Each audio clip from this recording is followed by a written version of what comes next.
Hi guys, welcome to the Man United Agenda. Yeah, we wanted to watch the Arsenal and Liverpool game, our rivals, because we are closing the gap, just to gauge how they're doing. That's why we didn't do the show directly after the Man United game, and I'm sure most of you would have been watching the football as well today. But we're here now, it's 6:30.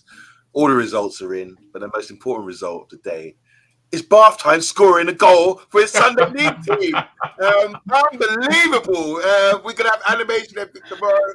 Bathtime, how are you feeling after your wonderful day? Man United won, but bigger than Man United winning is that you dinked the keeper from about 30 yards or something like that. I scored a lob, but most importantly, I scored it in open play. I make it my 5th open play goal in about 6 years. So I'm quite pleased about that. But yeah, I'm feeling good. How did you get on at football today, Omondi? I don't want to talk about it, to be honest. I want to talk to Dora. How are you, Dora? It's been a wonderful weekend and a wonderful week. 6 points Man United picked up this week, and you've been here both times to join us for the post-match reaction. And you're smiling, and yeah, I'm smiling. I'm happy what I'm seeing. I'm glad. I'm happy when United, wins. So yeah, I'm feeling great. Thank you. I watched a bit of Arsenal-Liverpool game, but I will just say this: I would take Harry Maguire over Van Dijk every time. So clip me. I don't care. Are you trying to win me over? Of course, Omondi. Of course. Wow, yeah, we did see a mistake today, didn't we, from Van Dijk? Yeah, that's why I'm saying it. Yeah. I just want to be, I want to put more salt in their wounds. Wow, so, yeah. It's hot enough, isn't it, this league? And we're closing the gap. I just want to say hi to a few people in the comments. Jeff, wow, clean sheet and a massive win. Who would have predicted that? I mean, come on. Based on our form season, that's a good result, as in the scoreline. Jeff saying here, I need to get a picture of the Hojlund, Garnacho and Mainu sitting on the wall. I want it framed in my office. That's a great picture. I've already seen it passed around social media. It's great, man. The youngsters. Shah! Wow. Long time, Shah. How you doing? Just big up the Man United Agenda family. What a game. No Anthony, and we get goals from the right. Right. Very true. Solo's in the house as well. Solo, how are you feeling? I hope you managed to watch the game and enjoy it. We're all buzzing here. Ed Mayhem, how you doing? He's asking here. Anyone got a link to come on? Ed, if you want to come on, you got my WhatsApp. Message me, and we will do it like professionals. We'll get you to come on to do a show with us this week. So give me a WhatsApp if you don't mind. Jeff is bigging up to Solo as well. Not the video. Anyway, who else in the house? Who else is here? Bart. Oh, naturally, Bart is here. Liverpool have won. Liverpool have still won the league and UEFA Champions League more recently than oh god, I'm getting into arguments already. And get the F in best, be no negatively. Okay, anyway, let's get on with this show, man. We played West Ham, who are above us, so really truly probably playing better than us this season. We beat them 3-0 today, man. Bath time. I'm gonna start with you. We started with almost the same B lineup as before, but there's one major difference, wasn't there? Varane, like out for Maguire. Yeah, what's the story behind that? Any news? None that I've seen. I mean, like you can either take it one of two ways, depending on where your allegiances fall. Is that Varane hasn't been in the team a lot this season, and before Maguire got injured, he's picking up Player of the Month awards and was performing pretty well. Or so you could say that like he's been dropped and Maguire has reclaimed his place, or as some people think that maybe Varane he can't play 2 games in 4 days or whatever it was, and so Maguire came in. But regardless, that's pretty much our best 11.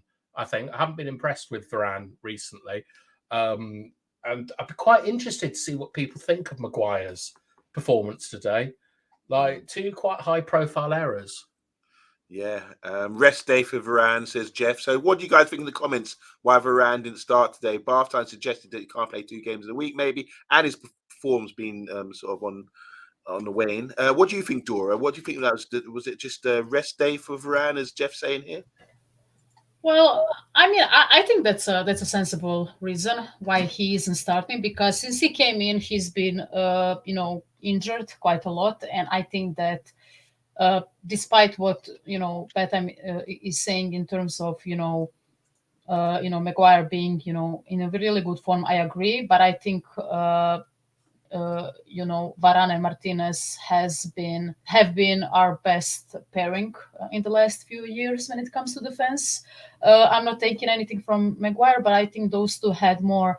They had more games where they were, absolutely amazing for Manchester United. Hence why I think that Ten Hag is obviously quite cautious with his players, especially the ones that have been injured.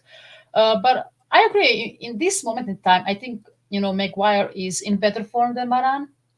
I would argue that I wouldn't argue that point from bad time. I think that if you look at the starting 11 and the way they kind of are set up and all that, I think that's a really good argument. So yeah, I think that Varane overall is a better player than Maguire, and I think him and Varane and Martinez are a better pairing, especially for us. However, the current form and the injuries concerns it is what it is. I actually expected this. I expected Ten Hag to drop Varane this game because he can't play two games in 3 days. It's obvious the guy needs a rest all the time between the games. So yeah. I think we should change the solo 11 to the Dora 11 because you suspected that Maguire would play instead. So I think we're better off with Dora 11. Sorry, Solo, but it's not cutting. I want to say big up Early Doors TV. Now, obviously, West Ham fan base channel, go and subscribe to them. And this is what I'm saying about it's good sportsmanship. He said, big up Yabba, Dora, and Bath Time. Well played today. You deserved a result against us. And true hammer. Respect you, bro. I think we did deserve it. And you're punching really with your manager and your team, doing really well. And you're up there in the top half of the table. And I have to give you respect, man. And we're happy because we beat a good team in West Ham today. So big up to you. Quickly here, but Matthew Bassett saying it was a tactical reason for picking Maguire over Varane. And here's something that we will just touch on. Rumours are that Martinez has done his ACL, which would be a mare. Have you heard anything? Well, you're the rumours. This is the grapevine. We're hearing from you, Michael Hill. Unless you guys know anything, Dora. Half time, you heard anything about this? No, I mean Ten Hag says it looks really bad, so I suspect. You say really bad? Yeah, he said it after. Yeah, he said personal disaster. Yeah. I think we should probably prepare ourselves for Martinez out for the rest of the season. Yep. I agree. But if it's an ACL, he'll be getting scanned now, so we'll know tomorrow morning. Just quickly, we've only seen a couple games back. Both of you, what did you think of Martinez? Was it a big miss? Were you impressed seeing him come back in the side and thinking, okay, optimism is high now? Yeah. Go on, Dora. Go. Oh, thank you. I felt it. I felt,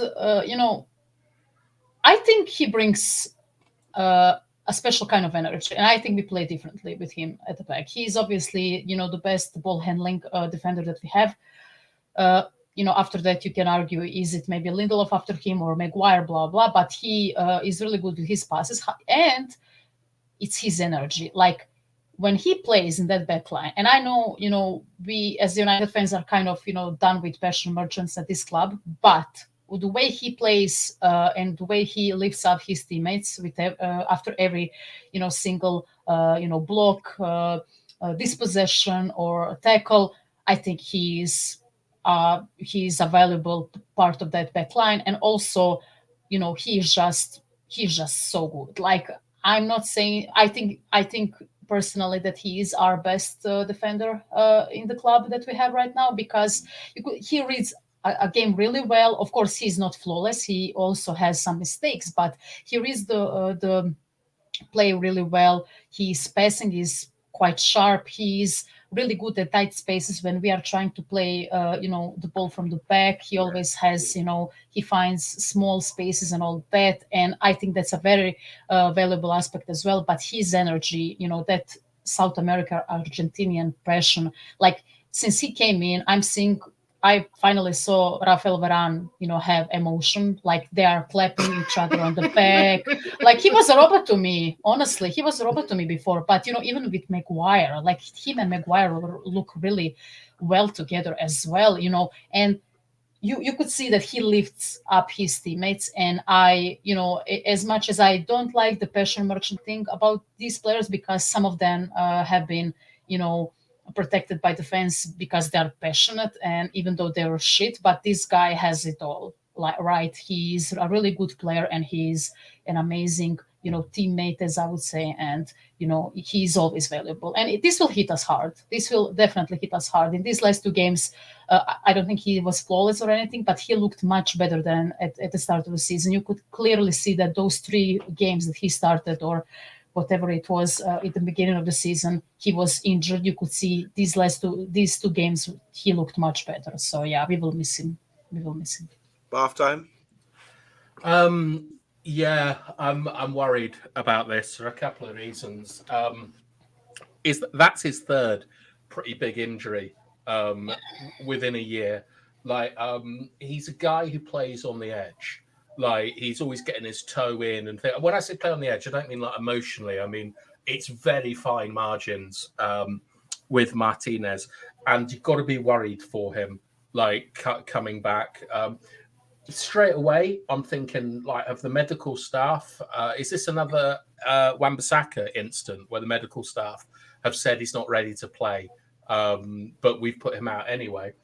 But look, Martinez is probably our best defender, and he's an extremely good player. But having said that, I had one big issue with him today, and also against Wolves, is I feel that he's such a sort of leader in the back that I'm not sure other people are taking responsibility, certainly with the ball. And today we were extremely passive at getting the ball out of the back. And I felt that other players such as Maguire, Anana, Shaw and Casemiro were relying a lot. They were passing responsibility to Martinez to get us out from the back. So the only positive I can really see from this is that those players have got to step up, because we weren't very good in the first half today. And I felt a lot of it was down to our team expecting Martinez to drive them forward instead of like working hard and doing it themselves. But I'm really disappointed that he's out. He's a great character. He's a great player, and you can see that he's got the command and respect of that back 5. I mean, what do you think, Omondi? I'm just going to go for the comments, because one of the last comments I just want to touch on, and guys, jump in if you want to. DK Wilson in the house, 3-0, no doubt about it. Bart's in the house as well, saying according to recent reports, Leach's injury is a personal disaster, as Dora's saying there. That's from the manager, potentially season ending. Dear Jeff's in the house saying, Michael, internet is saying the same thing, but we have to wait for a club statement. Level-headed Jeff. Good evening, DK Wilson, from everyone here as well. Big up, man. Maguire's better in the air, says Matthew Bassett. Heading the ball, and one of West Ham's biggest threats was set pieces. We were talking about individual performances, so I wasn't terribly happy with Maguire today. Ed Mayhem saying, Dora, I do not think Maguire's better than Lindelof, but Harry did a good job. Better than Lindelof? Dora, in the words? Right now he is. Okay. I didn't believe it last few seasons, but he is right now. That's a fact. Okay, DK Wilson saying it. Please don't argue Maguire being better than Varane right now. Varane would not have misjudged the flight of the ball with what Maguire did there. That's what I was going to touch on regarding Maguire today. We will talk about it more individually, but it's disappointing, isn't it? Left-footed centre-back comes back in, as you guys said there. I agree with everything you said about him, the impact he has, the sort of type of player he is. Just really unfortunate where the Czech right-back kind of leaned on him, on his leg, and you could see it sort of bending. I was going to ask you, like, I saw a lot in that game, and I've been noticing it more and more about how our centre-backs are constantly out in wide areas. Like, what is that about? What do you mean? They're positioned in the wide areas, you're saying? Yeah. Like, so Martinez got injured in a wide area. Okay. Yeah. Like, Maguire's been pulled out into wide areas. Against Wolverhampton, both Varane was out in wide areas. And it's something I saw over and over today was Martinez is playing left centre-back, and he was constantly cutting across on the right to clear balls and things like that. I was like, what's going on there? Or do we need to eye test it? Maybe we should look into it deeper. I don't think there's anything major. I just think you're playing centre back and big pitch like Old Trafford, you have to cover a certain zone, don't you? And when for the injury, for example, he had to run the boy. He's strong. A man. Special player. He had to struggle. Yeah. He had to shuffle him over, shepherd him over, and see the ball out in off the pitch in a sort of wideish area, and that's what you're supposed to do. We talked about this, didn't we, Bath Time? You mentioned that about how Bayern Munich were really good with their centre backs working in those areas, and we're not particularly. So seeing Maguire and Martinez, the butcher, do that today, I don't think it's anything unusual. I just think these guys need to sort of patrol and a bigger zone when we bring the ball out, and I don't think there's anything in that, but we will discuss it maybe tomorrow in eye test, guys. Don't forget to tune in for that. A couple more. Big up, respect back to you as well, Early Doors Football. Go and subscribe to his channel, and he's saying the same thing to us. Go and subscribe to our channel. You see my voice is going. I was screaming at players today. It was disgusting. Here's one we want to touch on, and it was a dirty play that took Ben Martinez out. That's from DK Wilson. Do you want to touch on this as well? Now he yelled when that happened. But did you see the guy push him away when he was getting up? Yeah, what an AWS. Next go round, he needs hurting.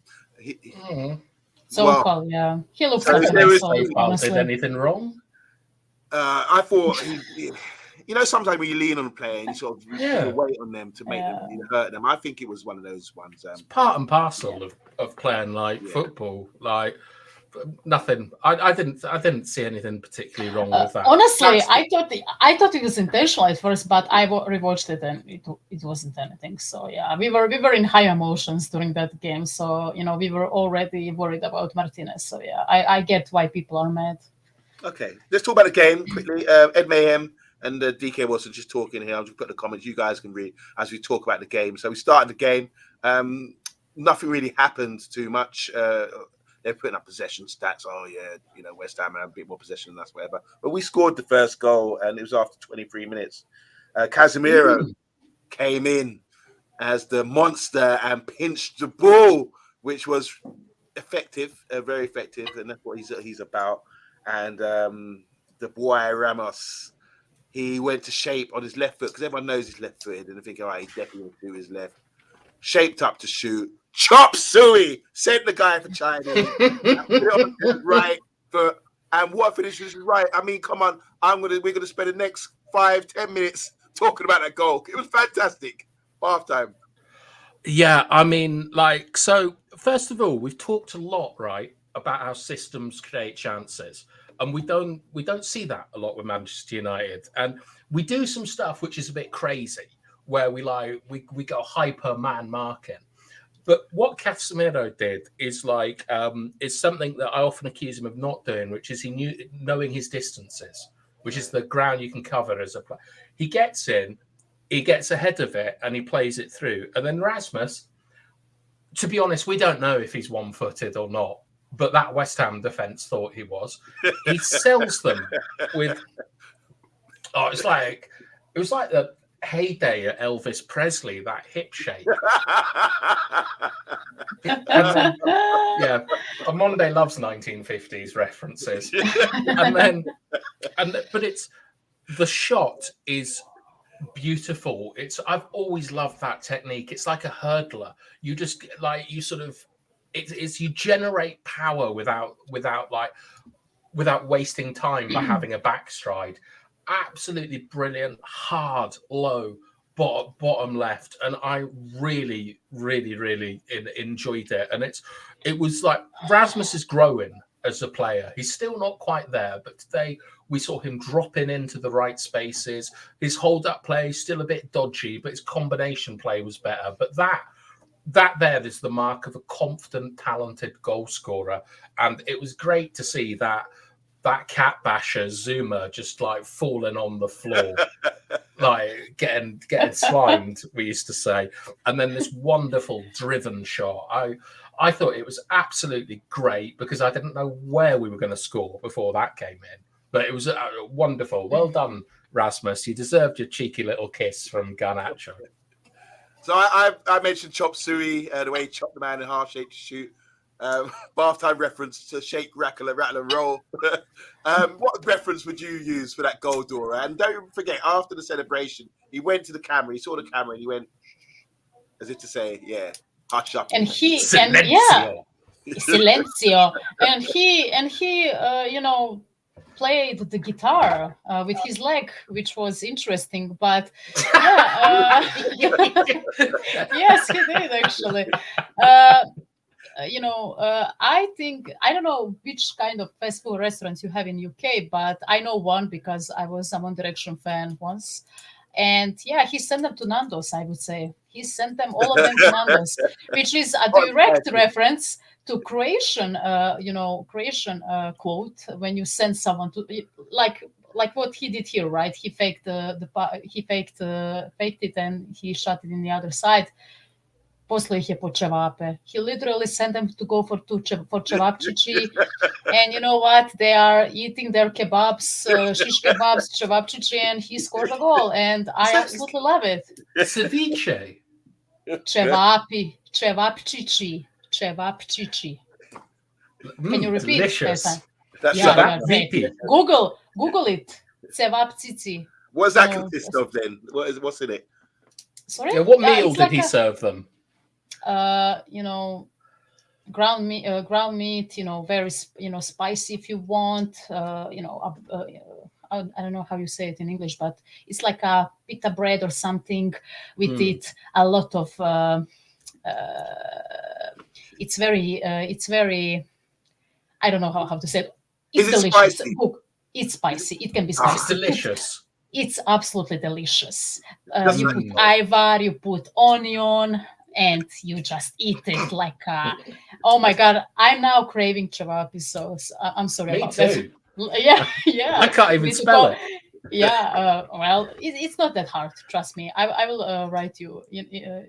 I will tell you later. But to the game, amazing finish. It reminded me, you know what? We all play Pro Evolution Soccer before FIFA. I was a PES girl, and I wanted my Become a Legend striker to finish like Rasmus Hojlund. So kudos to him. I absolutely love that finish. So yeah, great finish. And, you know, you can see that a lot of, you know, these players that we kind of, you know, we weren't that high on them. I think that Rasmus had to go through the, you know, he needed to adapt to the league. He needed to see how we are trying to play and, you know, go through all that, you know, all those obstacles. And I think he's slowly but surely going into that. I'm not saying we're back all of a sudden, but I mean, these are really promising things to see on the pitch. It's interesting you bring up Pro Evolution Soccer there, Dora, because that goal reminded me a bit of a player who was a Pro Evolution Soccer legend, which is Adriano. Oh yes, 99 shot power. Yes. But the way he moved and he hit it and so on. If you think back to players like Igalo, to Weghorst, even Cavani, I'm not sure that any of them has that explosiveness within them. And I am still a bit Rasmus skeptical. I'm not sure that he's ready to lead the line of a team competing for cups and titles. But I think in the last 4 or 5 games, we've seen that he's got quality there.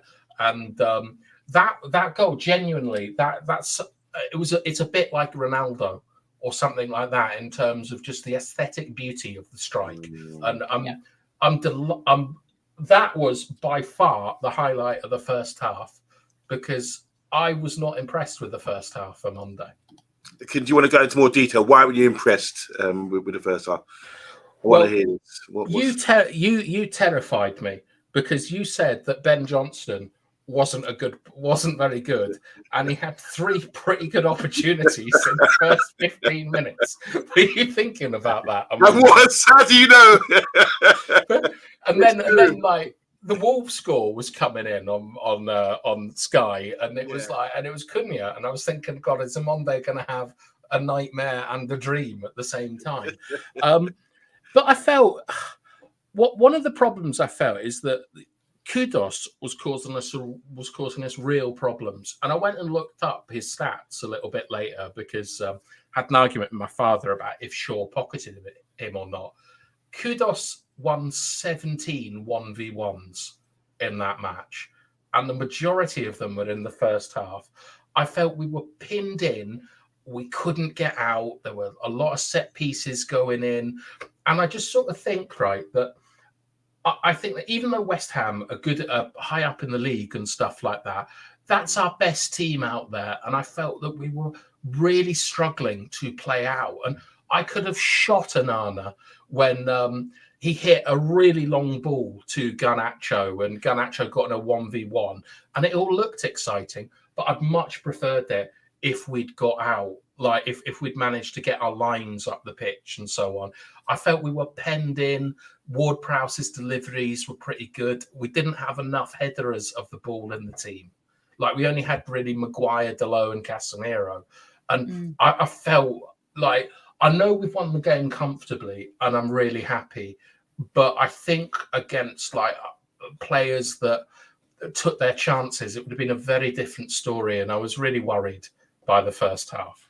Dora, did West Ham have that many clear-cut chances in the first half? I don't think so. I mean that Onana instinct save, reflex. Reflex save after the corner, or was it a free kick? Corner, yeah. I think it was a corner. It was a free kick first. We kind of, cleared it out, and the corner went by, and it was. I think Souček headed it, and one of the other West Ham players tried to, misdirect it to the other side. Onana saved it really well. I would say that his saves were much better today than in the previous games. They had some chances, and then when Zuma decided to lay on the ground and cry, Johnson had that insane strike from the 30 meters, 35 meters out. Onana dealt with it. When you look at the overall those stats that they had 22 shots on goal. They had more chances to the goal than we did, and those were actually from the first half. I agree with Bedtime in terms of the control of the game, because we were quite pinned down in the first half after we scored that goal, especially. And I usually don't like it, because anytime we kind of score a goal and we are kind of in a front foot in those games, we kind of fall back to that deep line. And, when you are playing against, the likes of Souček, or James Ward-Prowse and, Kudus, they have great aerial players. And you also concede a lot of fouls by Martinez on the edge of the box, that Luke Shaw free kick as well, near the corner on that left side of Onana, or right side, left side of our defense. They were kind of scary in those few moments. However, I think that, we kind of, by the end of the half, I think we kind of woke up, and thankfully the halftime came. And what, I was praying actually that, we don't do the same thing that we did against Wolves. Fall asleep and, doing nothing, just, wait, or, doing those empty possessions where the players are just sitting there with their ball, with their balls. Oh my God, that sounds so bad. They are sitting with, the ball, doing nothing with it. They're not running into space. They're not creating space for the others. And thankfully, I think that the second half was better from United than that first half. I think you're being unfair, Dora, about Martinez's free kick that he conceded, because that is one of the best bits of skill I think I've seen in the Premier League. What Kudos did, he was on the floor, and then he pulled off the roulette. Yeah, I remember that. He was, but still, the ref, he's going to whistle that. But so Dora, my problem is that sometimes I get really worried when United go a goal up, because I know what's coming next. We're going to sit deep and we're going to try and hit on transitions, and that's absolutely fine. That's a part of football, and it's quite a good tactic. But against West Ham, it worries me because we don't have enough aerial presence, and they've got James Ward-Prowse who can get the ball in. But my main concern is it goes back to that point I made about Martinez, is that in the first half I felt that we were playing like cowards, to be honest. Everyone was scared of losing the ball, like in the back five, including Onana, and we weren't able to get up the pitch. And Casemiro, I could have kissed him and punched him in the first half, because the balls he gives to Garnacho are outrageous, like how difficult they are to take under pressure. And I say this all the time, but United have to get better at second phase play if we've got to go anywhere. Like, we've all seen that photo of the three young boys sitting on the billboard, and it's great. It's, you know, it's in some ways, it's sort of like, it makes you think of the Trinity statue of like Best Charlton. And although Garnacho only did it because that was Kudos's goal celebration. But the thing is that we've got some good players now, and our squad in most areas is looking all right. But we have to get better at bringing the ball and the lines up the pitch. And this is why I'm kind of so-so on this performance and against Wolves, because I feel that to get to the next level, we can't congratulate like the first half performances. We've got to look at them and say, this is what needs to be done better. And the main thing for me is against West Ham, they're not a great pressing team. Like, they're probably one of the worst in the league. We were pinned in for large portions of that first half without an out ball, and that needs to change soon. But the second half Monday is a completely different story. Let's get into it. Before we do, just want to big up Rich Sports. How you doing, Rich Sports? Everybody go subscribe to Rich Sports channel. There is Rich Sports. Just type that in on YouTube. He's one of our very own friend of ours. Isn't that right, Dora? And he's saying here, has Bathtime changed his view on Rasmus yet? I think they're trying to tease you here, push your buttons, Bathtime. But in a word, not really. That's 2 words. I know, but I'm a verbose man on Monday. No. All right, Mr. B saying you can only beat what's in front of you, Bathtime. Ed Mayhem saying he agrees with you with your analysis on the first half. And I take that back, Bathtime. I did sort of think, oh God, they didn't open us up, but there was a good chance, like Dora said, from the corner, which could have gone anywhere, and a great save from Onana. That was a highlight for me. And obviously, I did rip Ben Johnson and during the week. And I must admit, I was dying because I was thinking the game. I was thinking, I don't want to see Bathtime today because he's going to tell me about Ben Johnson. He played really well, and that shot was great technique as well. Another good save. So Ed Mayhem's on your side, and I think he just wants to get on the show. He's sweetening you up.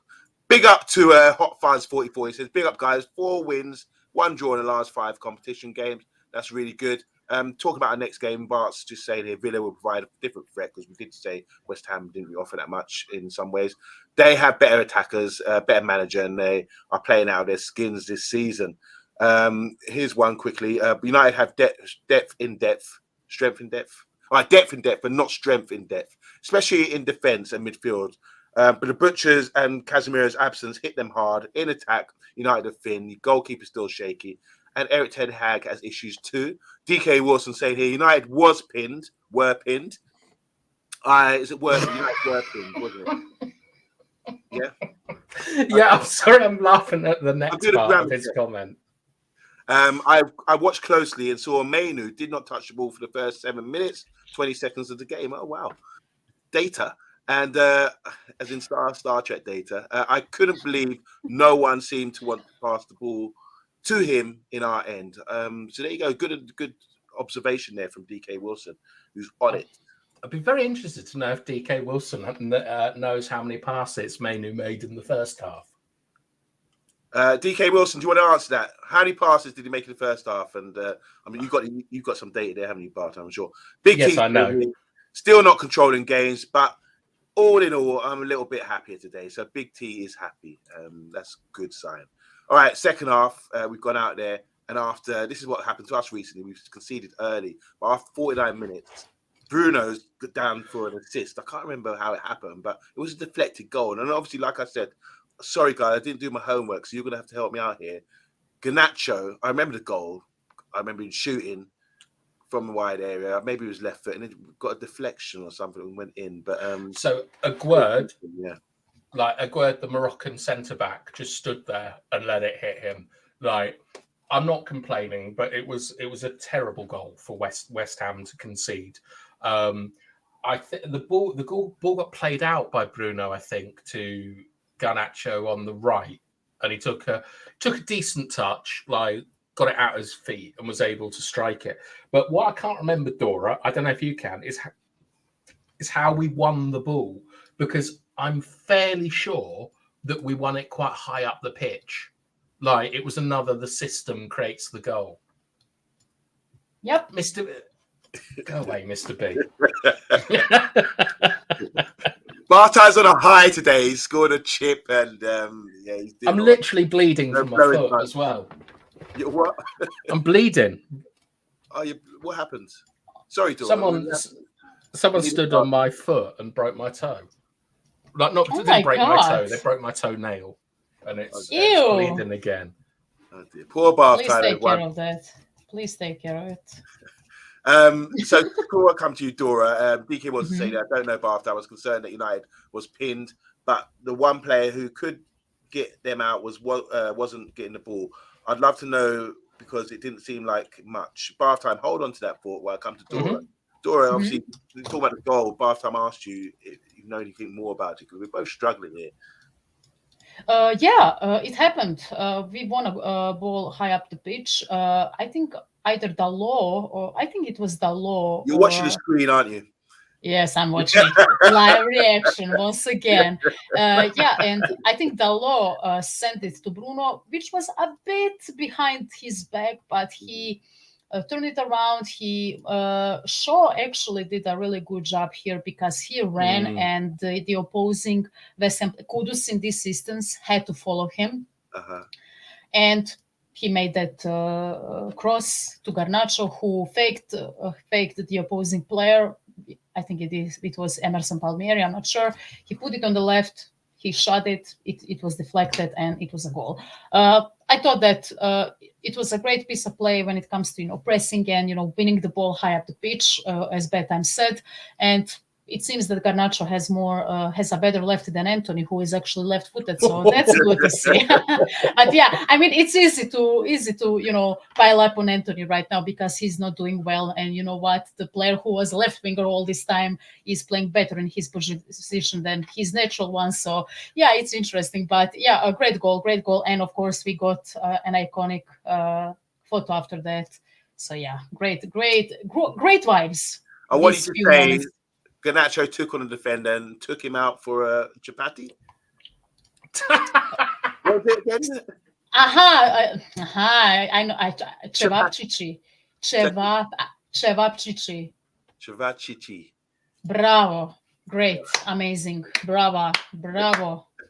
It was actually a good pronunciation. DK Wilson likes your commentary of the goal. And guys, if you don't know, Dora's watching replays there, so she's can sort of feedback. Exactly. Literal VAR.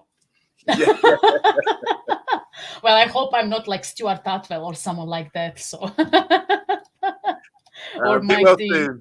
Bath time, get well soon from Bart. He's saying, hope you recover quicker than Martinez. Imagine Bath time as a Strictly judge, a Strictly Come Dancing, demolishing the fans' favorite performances. You'll be like a Simon Cowell sort of judge, shrewd, because he is shrewd. You've been shrewd lately, Bath time, hasn't he, Dora? We're thinking, yeah, we're doing good, great game, and he brings us down to earth with some reality check. Emma Kay saying here, somebody timeout for Bart. For putting. Okay, anyway, Emma, how you doing, Emma? I hope you're doing well. All right, so what happened after that? We're 2-0 up. There was a memorable photo taken of the three guys. Who was it on the board in there? Rasmus, Kobe, and Garnacho. What do you think that represents? Well, what it's about is what it represents is different to why they did it. They did it because when Kudus scored at West Ham, that's his signature celebration. Yeah. Oh, yeah, it is actually. Yeah. Okay. Garnacho is such a shithouse. He went to do it to annoy him. But Rasmus and Kobe joined in. Obviously, Kobe and Garnacho have known each other for years, and they've got a rapport. And what I really liked is that Rashford didn't join them. Like Rashford was right in front of them, but he was sort of maybe didn't want to be in front of the straight end like that. But he sort of gave them the spotlight, as it were, and they sat there, and it's great because I mean, today isn't quite the anniversary, but it's very close to February the 6th and what happened at Munich and stuff. And what you have to remember about Munich and that is that those boys that we lost represented the hopes and dreams of their community rebuilding after the war. And when you see Rasmus, Kobe, and Garnacho, it feels like the future. And they're sweet, they're nice, they're humble boys, apart from Garnacho. He's certainly not humble, but they're like enjoying themselves. And for Garnacho's third goal, I found it really funny when Rasmus kissed Garnacho. They're just so unfettered and free and joyful, and that they represent the future. And this kind of, it feels like things are changing with the Glazers, like their power beginning to slip a little bit, and it was delightful to see. It's the sort of thing that you can get behind and feel there is hope for the future. Oh, that's lovely. It's lovely to see. I think it's a great picture, iconic picture to see that. I've looked at it a few times. I'm looking at it now. But yeah, let's move on to the next goal, which was the killer, the nail in the coffin. I mean, at 2-0, the commentators kept saying if West Ham score, the fans will turn on United, the anxiety will kick in. So going 3-0 up after 84 minutes, it doesn't matter. But still, we got the third goal.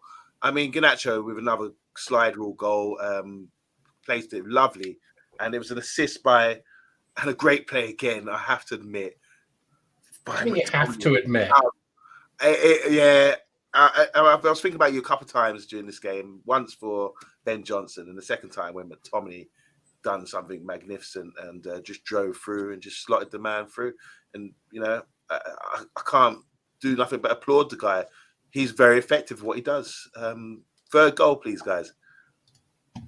Well, I just watched it.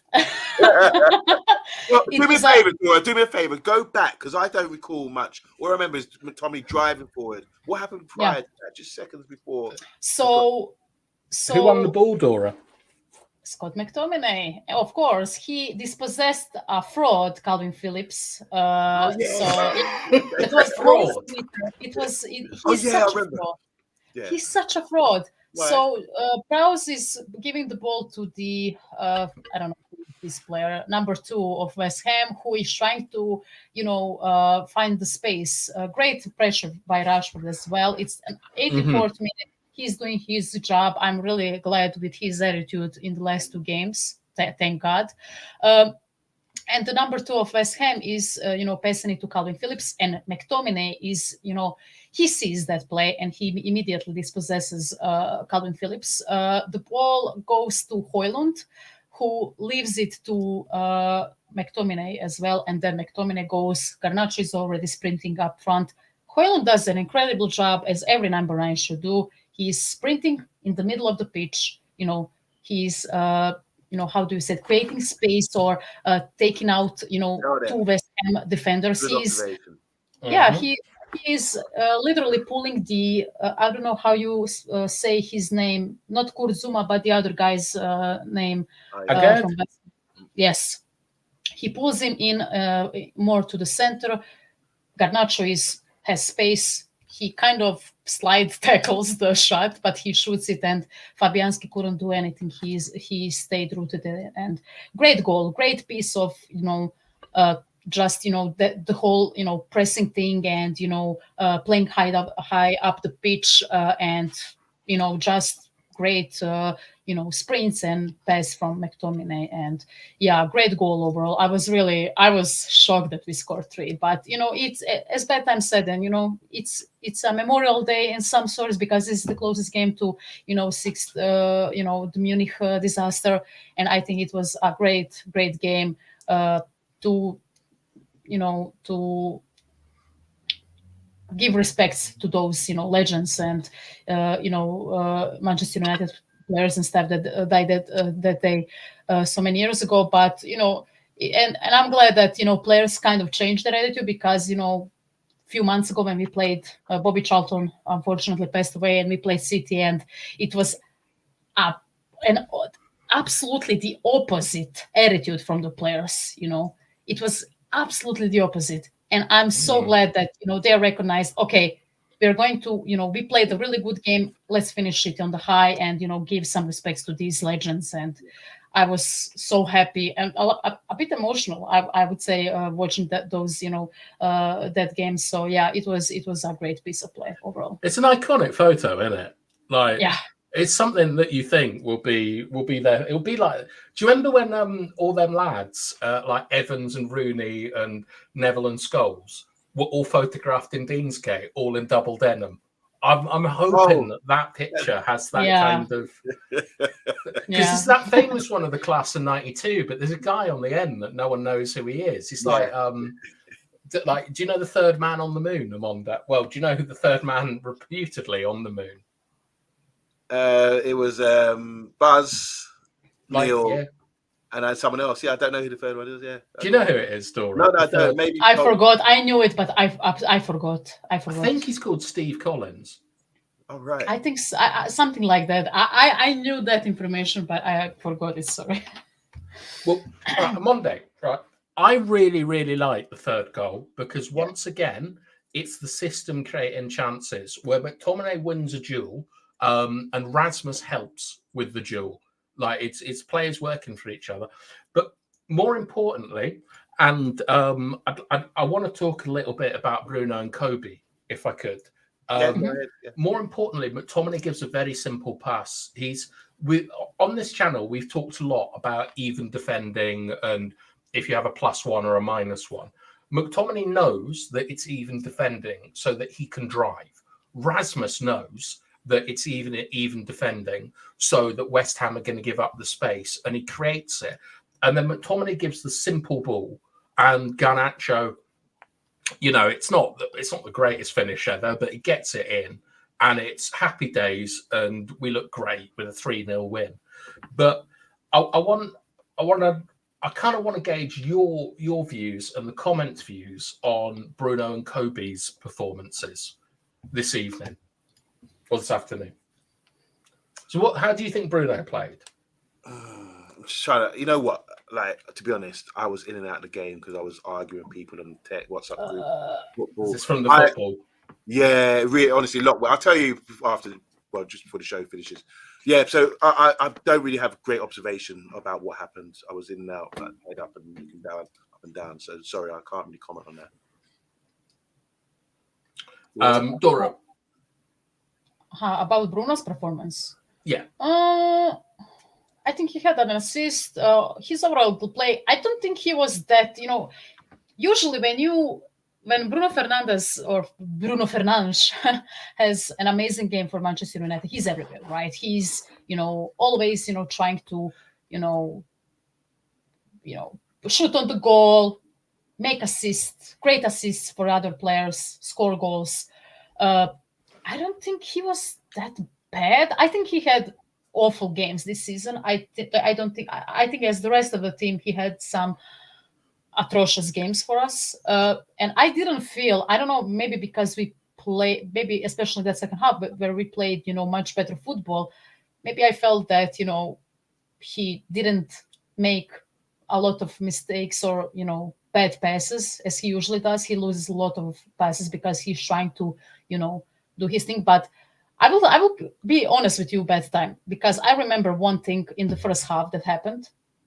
So we are trying to catch West Ham on the half counter, as you would say. Casemiro gives Bruno the ball, and he needs to just turn around, sending to Garnacho or Hojlund, who are already sprinting, in the middle and right of the pitch. Dalot is already, on that side as well, or Rashford and overlapping Shaw, because Casemiro is sitting in place of Luke Shaw, and he's letting Luke Shaw, run and overlap and help Rashford. And Casemiro and Bruno doesn't. He just gives him the ball back, and Casemiro lost his mind. Like, I remember that vividly. Yeah. He lost his mind. He's like, what are you doing?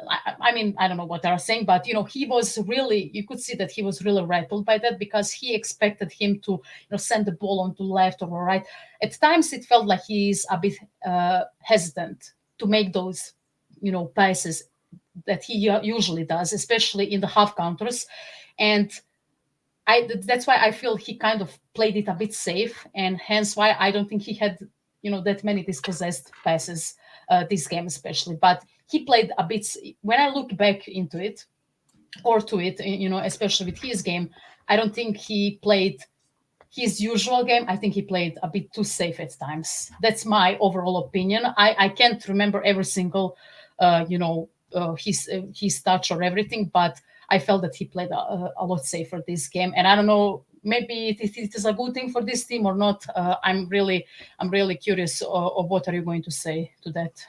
Before you do say it, Bath Time, there's a lot of comments about what you asked. Let's just quickly jump on that. DK was asking for some Kobe stats, if you don't mind. Bruno, so here we go. Mr. B saying Bruno quiet, Kobe controlled. Scoring wise, Matt gives him a 6 out of 10 for Bruno. We've got Jeff saying here Bruno covered every blade of grass defensively, hit some sweet passes, got dispossessed a few times, and had a few wasteful passes as always, just like Kevin De Bruyne.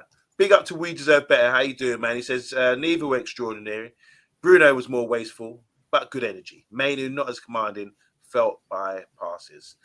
He's also felt bypassed. we Deserve Better says Casemiro just kept lunging in rather than utilising space. And DK Wilson saying here Bruno is a bit mediocre. Kobe was his usual self, in place, controlled. I don't think he got run over by the bigger players in West Ham. Bilal singing "Rhythm is a dancer." Rasmus is the answer. And I remember that Dora says, DK Wilson, Casemiro was peed off for sure. Is there any more? Shout out to Dallo and Casemiro from Double A. I didn't give you a shout out, Double A. Big up, man. Hope you're doing well. Andrew Williams is in the house as well. Hope you're doing Andrew. I think Andrew said he was coming back from the game. I think Andrew's attended the game today. So hope you enjoyed it. Good result for us. Who has everyone got for man of the match? Garnacho for me, says Andrew Williams. He was amazing all round. So obviously he's at the stadium, so he's got a good view of everything. We come on to that in any second now. Jeff saying here, God, I want Bruno sent to a club that will respect his talent. If you watch KDB, he does the exact same thing. So over to you, Bath Time. You did ask the question. Answer it. Yeah, I thought this is one of like Bruno's best performances for quite a long time, to be honest. Like, I can't remember any Hollywood passes where he just would randomly bang the ball out. He only really annoyed me once where he did a stupid flick on a counter-attack. I thought that him, Rashford and Shaw looked like proper footballers when they were just passing the ball to each other. One thing that probably doesn't come from Bruno, it probably comes from Ten Hag. Like I've talked about the lack of headers that we had in the team. Every corner was taken short in the first half, which I thought was really good. Like I was really impressed by Bruno today. I felt he did the running and things like that, and like even to a degree, I was impressed with Ten Hag's in-game management for once, where there's a player that he'll know well called. Thank you. We deserve better. If that's you in your profile picture, shout out. Like that's definitely 7% body fat, which is a personal goal of mine that I've achieved a few times. Are you holding dumbbells? Or he's holding the phone. I thought he's holding a dumbbell. Yeah, the Nokia dumbbell. It's a great way of taking a selfie. Hello. Have you done that as well? After you've lifted an impressive like bicep curl. Yeah. Hello? Yeah. Is it me you're looking for? Sorry, I don't need you to lose your train of thought. Yeah, it was about Edison. What's he called? Edison Alvarez. Impressed me a lot today. And I felt so with the Varane substitution was enforced, right? And I really hope that your man Martinez isn't really badly injured, because you could tell the fact that he stayed on an extra 2 or 3 minutes was to get Varane warmed up.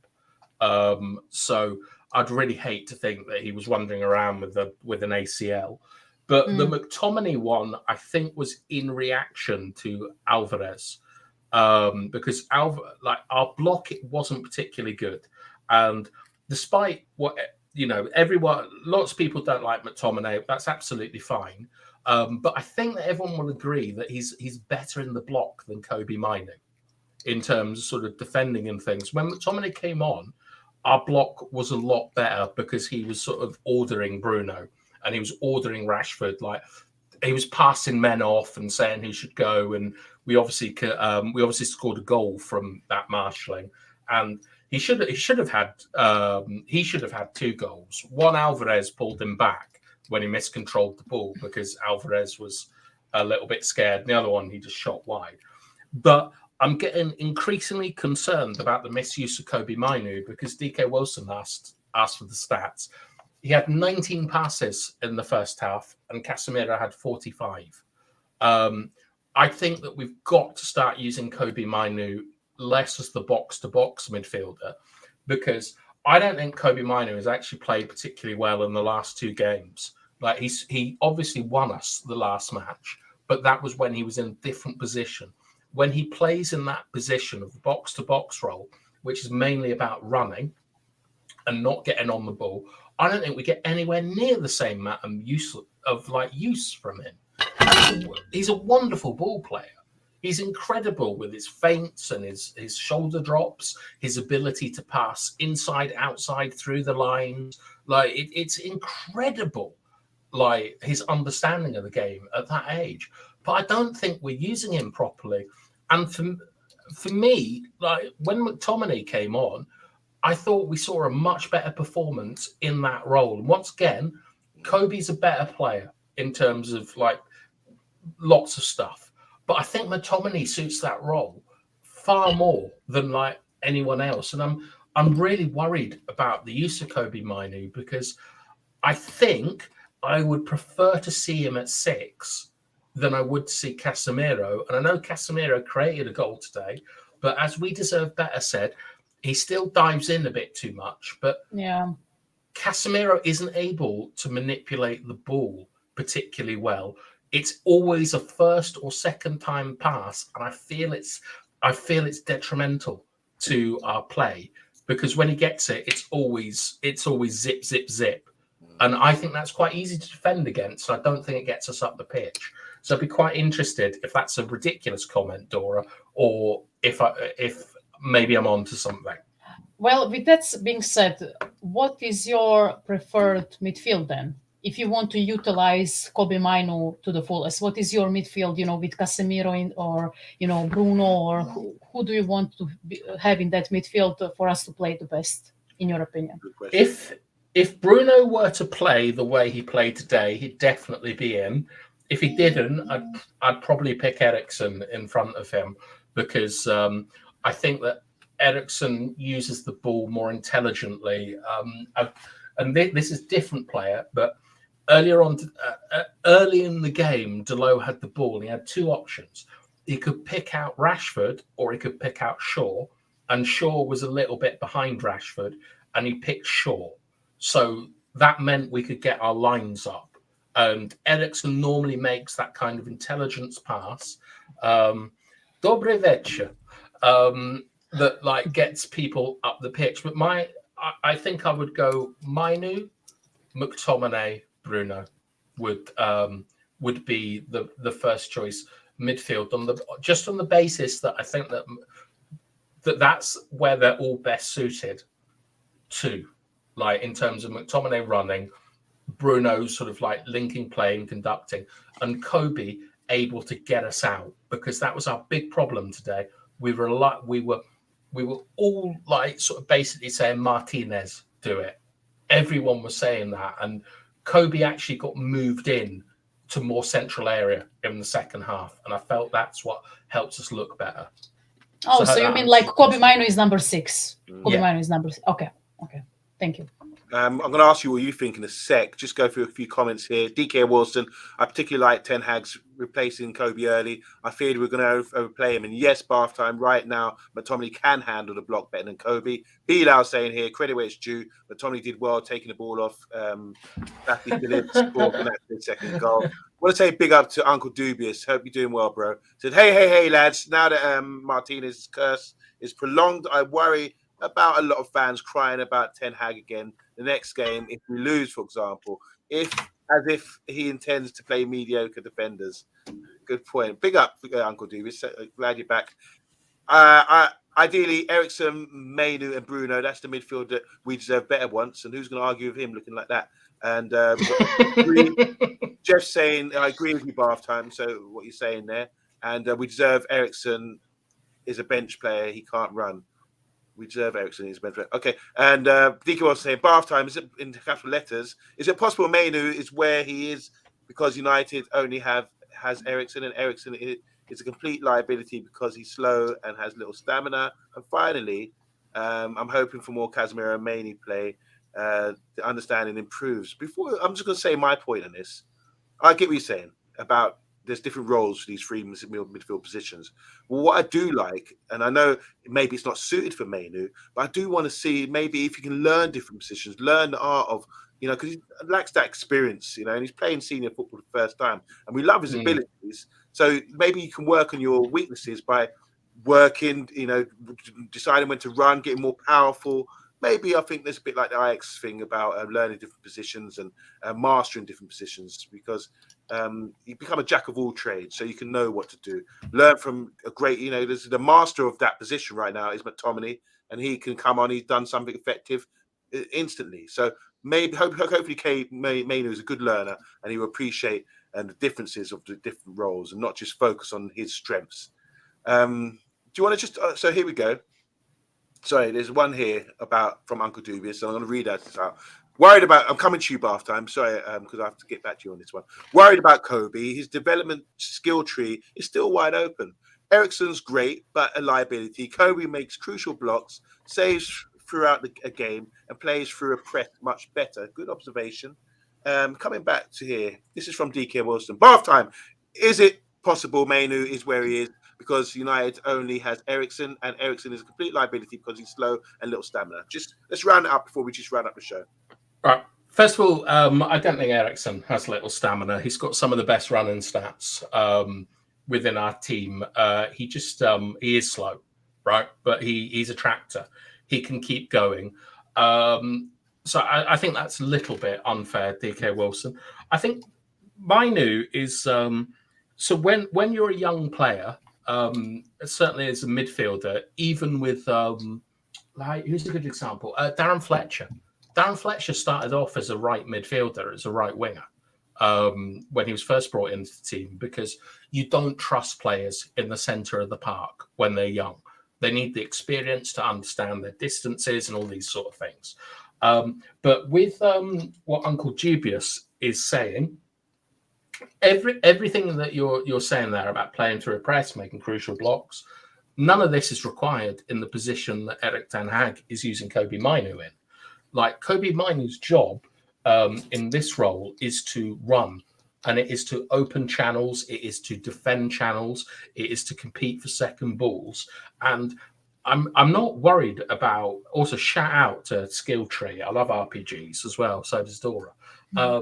But the thing is I don't think we're utilizing him in his best role, because I think that from what I've seen, he's got the best range of passing in the team, and yet he's in a position where we don't need to where he doesn't need to and isn't required and isn't even wanted to use that range of passing.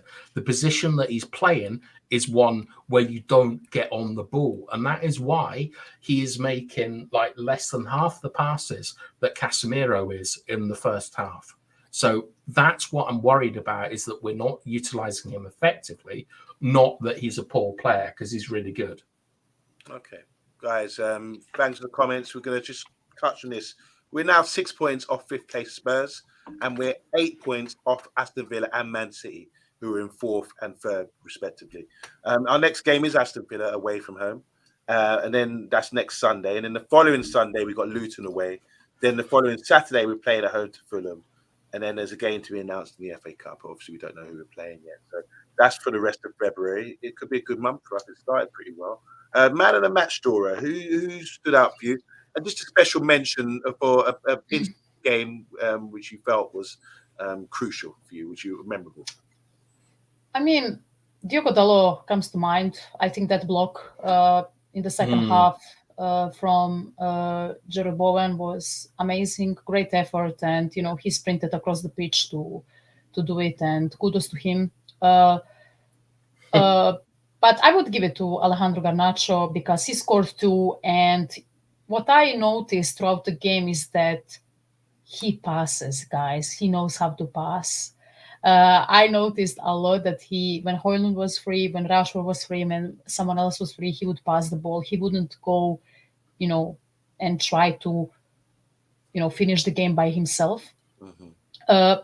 There was one point that one instance where he passed it, even though it would be better if he shot at the goal, but he passed it in the end. I think it was to Rashford behind him, and that's fine. That's a learning curve from him. He's still young, and I'm seeing that that he's slowly but surely how do you say it, improving, being even better, especially on that right side. It's amazing that I think we spent 200 million on right wingers, and we had one the whole time, and it was a left winger actually. So it's amazing. I would give it to Garnacho, but special mention to Diogo Dalot. I think besides that block, he was really good today. Some people don't like him. I see some glimpses of him being, you could see that he has talent and all that. He sometimes has brain farts when it comes to defending, especially. But I think the rest of the team had them as well this season, especially. But I think he's been one of our best players this season. And I will give credit where it's due. I think he deserves the credit there.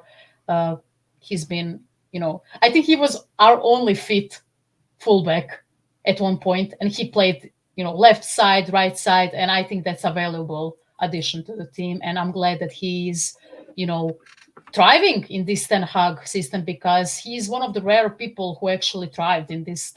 He had a resurgence, like him, McTominay, and you would argue, some other, players, younger players. So yeah, kudos to him. But I would give it to Alejandro Garnacho. He's been amazing. Okay, so here we go. Jeff saying Dalot man of the match, and you did mention that block. That was crucial. I felt a good key moment of the game. Emma, how you doing? She's saying, I'm not conceding 4 against Luton. I'll be fuming if that happens, because we're playing Luton this month and they've got a result here, 4-4. Or no, did they beat Newcastle? It was 4-4. Oh, it's 4-4, yeah. It was an insane game. Wow. And they were 4-2 up as well, weren't they? So credit to them. Yeah. Credit to them. They're doing really well. Garnacho defense much better last 2 matches for sure. Good observation from Jeff. And We Deserve Better says Rasmus runs were good, Rashford in attacking positions, and Garnacho was just terrific. Enjoying seeing this front three gel in their correct positions. It's really exciting for him. Bath time. So a moment that you remember from the game which could be significant, and man of the match, please. Definitely that Avengers level defending from Dalot. Yeah.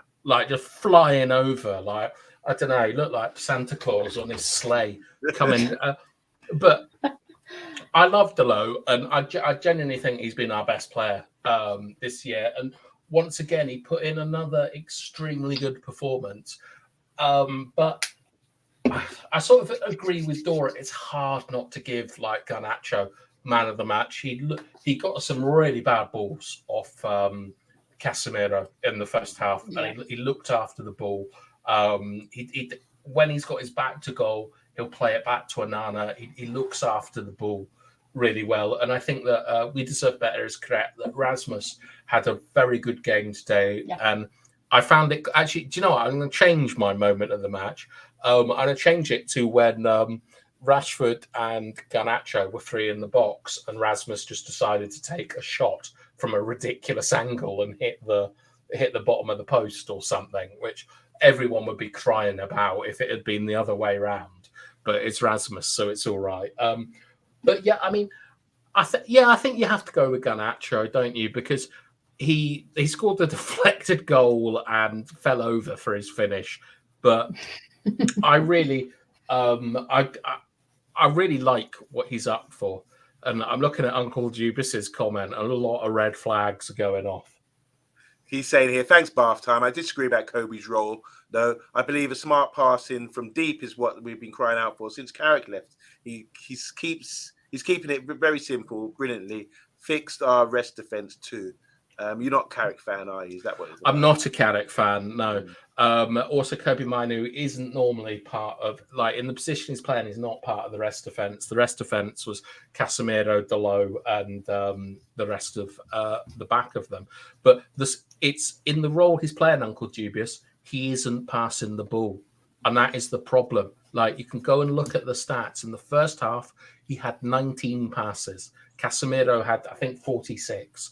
And that's the difference. But would his passes be better in that position, even though he's not getting the ball that much? Wouldn't his passes be better than someone else playing that role who can't pass as well as him? Don't answer that. I'll just put it out there. We deserve better saying, I'll give Garnacho the man of the match just for the celebration and the shithouse free alone. Yeah. Big up, we deserve better. And we deserve better by having you on more often. We at the agenda deserve better by having you as in the comments more often. Hojlund's goal was a highlight. What a striker. I'm going to say that too. I thought the goal was magnificent. Just 2 points to make out. The Dalot sliding tackle. I wish he would have done that against Arsenal when Jesus sent him to the moon, or, you know, what happened when he passed and the thing. But Jesus just showed the quality to chop again. And we all described it differently. Shake rack or a roll. And chapati, whatever, Croatian dish. Cevapcici.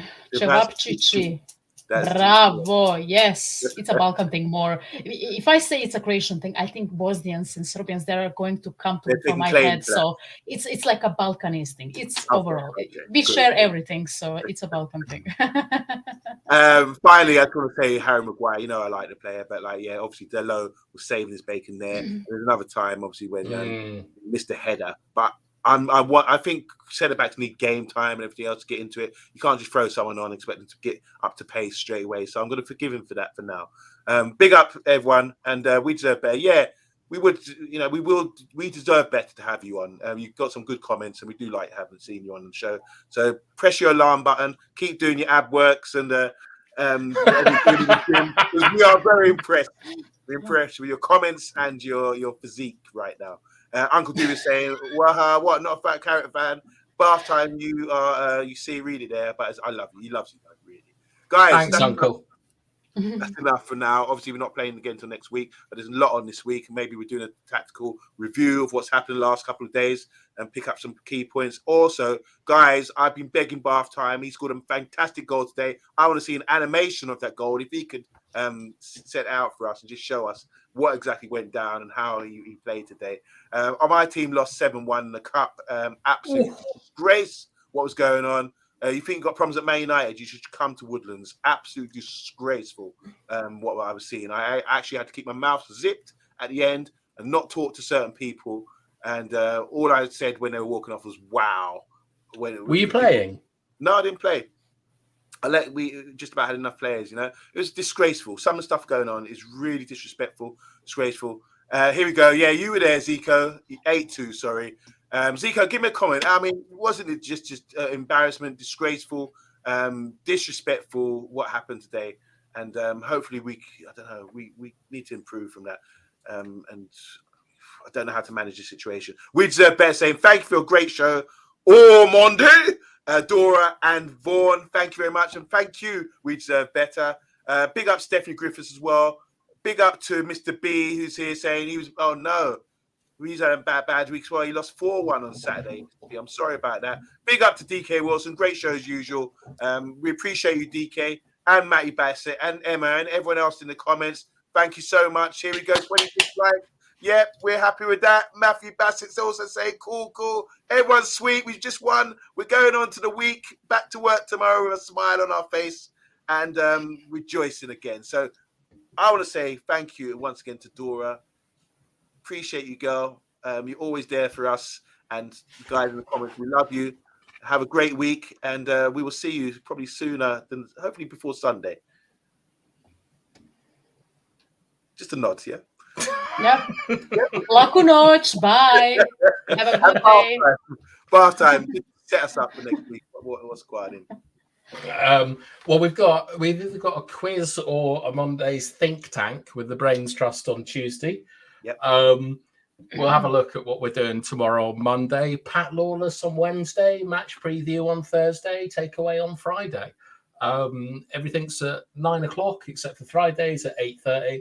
We're always delighted that you come and watch us and message the Twitter account. Like, was it Ed Mayhem that wanted to come on? Yeah, I told him he can WhatsApp me. If you're still watching Ed Mayhem, WhatsApp me. I'll respond to you and we'll try and get you on. Like anyone else who wants to join us this week or whenever. Yeah, but we'll probably do an eye test tomorrow. I have literally no idea what it's going to be on. So if anyone could tell me, I'd be very appreciative. Your chipped goal? No, we're not putting my chip goal in. Like, it's just a bunch of fat farmers running around. Like, they're bloody awful, these players. Do you know what I mean? Like, when you take a corner and you score a goal and you look at the opposition goalkeeper and he's just running, you just see his shirt running into the net. Welcome to my world. That happened 3 times today for our goals. But yeah. All right, well, we'll get something together. I'm sure you'll be thinking of something to woo the guys in the comments and me as well. Good night, guys. Have a great evening and enjoy the rest of your Sunday. 6 points in the week. Man United are on the up. Big up the Agenda-ites, and we'll see you tomorrow. Good night. Bye.